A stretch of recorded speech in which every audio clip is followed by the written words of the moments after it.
All right, we're here at the home of Frank Mullins, 3328 Grandview Drive, Kingsport, Tennessee, 37660. Claim number 42-90, N as in Nancy, 6-08, H is in Henry. And we're going to be doing a attempted repair based on the RLS. We have the GAF Charco HDZ. This is what we were told to get, and this is his house, and here's the shingle.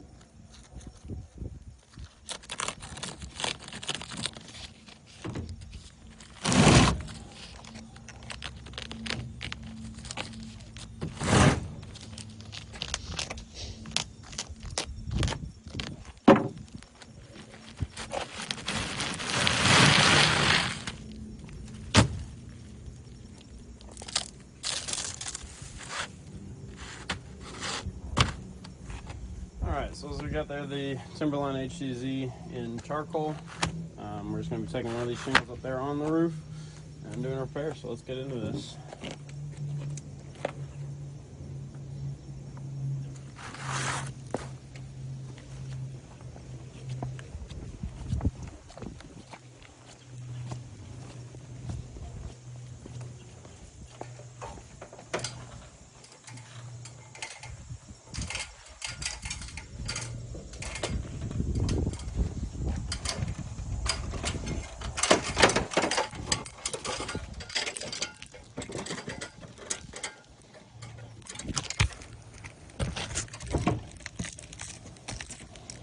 Alright, so just hopping up here, it definitely looks like we've got one of the wind damage shingles that did get paid for on this scope right here. So this will be the shingle that we will do the repair on here today. So in order to do that, let's take off some of the sealant strips right there and get all the nails out to pull one of those shingles.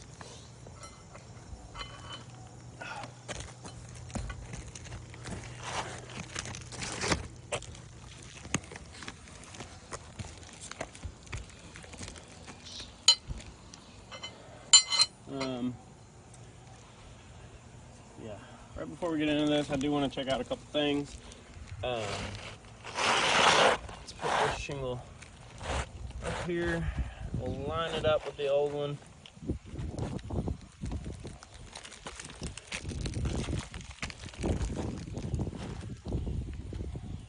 All right.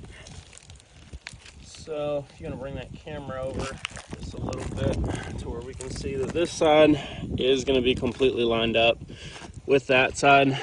And as we go down to the other side, the width of the new shingle is going to be a bit longer. Actually we're probably looking at closer to about half an inch longer there on the end of this one. So this new shingle is a lot longer than the old shingles. But we will go ahead and do a little bit more of a comparison to this. So I will be taking this shingle off so we can really compare and contrast here.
We're going to be looking for our nails to pull out.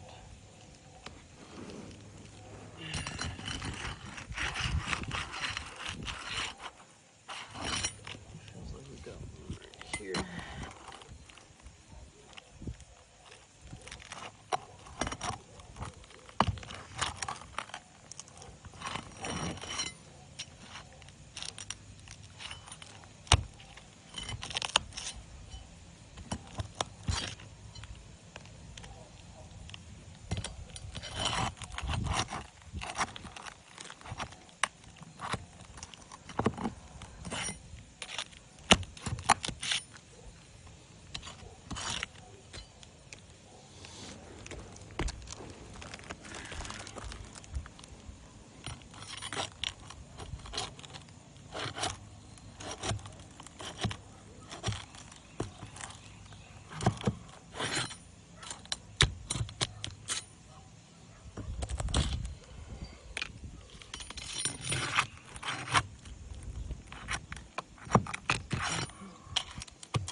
check.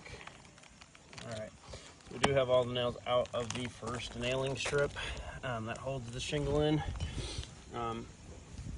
What that means that the shingle is still stuck is that the nails that are in these nailing strips are actually holding this bottom shingle in.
There's actually one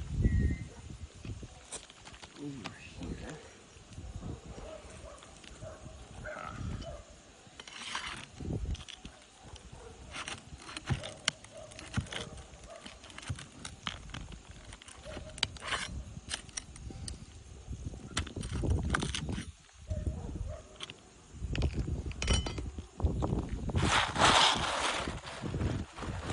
Alright, so as we've got the old shingle out, first things that we want to do is just take a look at a couple things, because as you can see, if you want to bring that camera in a little bit closer, we do have a lot of mat transfer going on here.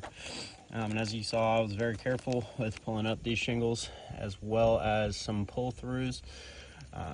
And as you can see, that shingle is, just due to the condition of it, it's going to be very hard not to be pliable enough to perform this repair. So just a couple things to take note of. Let's see, we had 2 pull-throughs here, just about the same thing, and then that one down there as well. But let's do a little bit more of a comparing and contrasting of the 2 shingles. As we can see, we've stated before, the length of these shingles is going to be a bit different, whereas this side is lined up over here. Oops. This side is lined up over here, and as we come down to that other slope, or other side, the new shingle is a bit longer, quite a bit longer than the new shingle, as well as, let's take a look at the height difference. As far as height goes, honestly, we're looking pretty good. They do match up as far as height goes, but a big key differentiator here is that the new HDZ shingles come with a big old granulous nailing strip that is non-existent over here on the old shingles. As well as we do have a good coloration difference going on here. As you can see, if I put this shingle up here, there is no two-tone in the old shingles, or no shadow lines is actually what they call them. No shadow lines going on the old shingles, whereas the HDZ shingles are known for their shadow lines that they have there. So let's go ahead and do about, or let's check out the back of these two. That's one thing. So if we see here that The cellophane strips that are on the old shingles is not even in the same spot as it is in the new shingles. These new shingles, the HTZ shingles, have their cellophane strip up there on the top, whereas the old shingles have their cellophane strip here in the middle of these shingles. So just some things to take note of. But let's go ahead and see what we can do about putting this shingle up in here.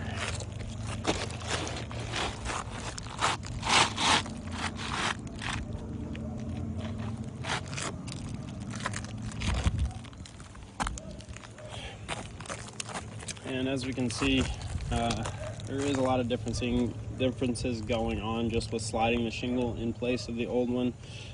Really what comes to the eyes is a big coloration difference here. There is quite a contrast in the colors. And then once again, I'd like to reiterate on the fact of, due to the differences in length, we're going to have a bit of an overlap going on over here. So that the new shingle is going to be sitting here on the next shingle, as you can see. And due to that, it's going to cause a gap to be right here in this shingle, where the sealant strip here on this new shingle does not have a chance to lay flat, which this roof was not like this before this repair. Everything laid flat, everything sealed properly. So this will be a big difference with these new shingles coming in. The other thing I want to take a look at while we're here talking about this is, we'll see as if these shingles have been modified in any type of way in order to get them to fit this roof. As we can see, we pulled off a normal field shingle, full in length, and what we would see is, if these shingles had been modified, we would see some exposed fiberglass along the edges if these had been cut in any sort of way. And we do not have that going on here. So these shingles have not been modified in any type of way. So in order to keep the same manufacturer's warranty and everything along those lines, really just pre-loss conditions is more so what we're looking for. None of these shingles have been modified, so it wouldn't be right for us to modify the new shingles that are going in place of these. Due to that being said, with this shingle not being able to be sealed and all that sort of stuff, this does not fit a proper repair here on this roof, as well as just with doing this repair. As you can see, we've got some granule loss going on just from moving these shingles around and everything, as well as this portion of the shingle right here, as you can see, was affected by us performing this repair. That was not here prior to doing that. So it is actually messing up more shingles around the shingle itself that we're trying to repair, just due to the condition of these shingles. So all in all, I will not be nailing this shingle into the roof. I'm going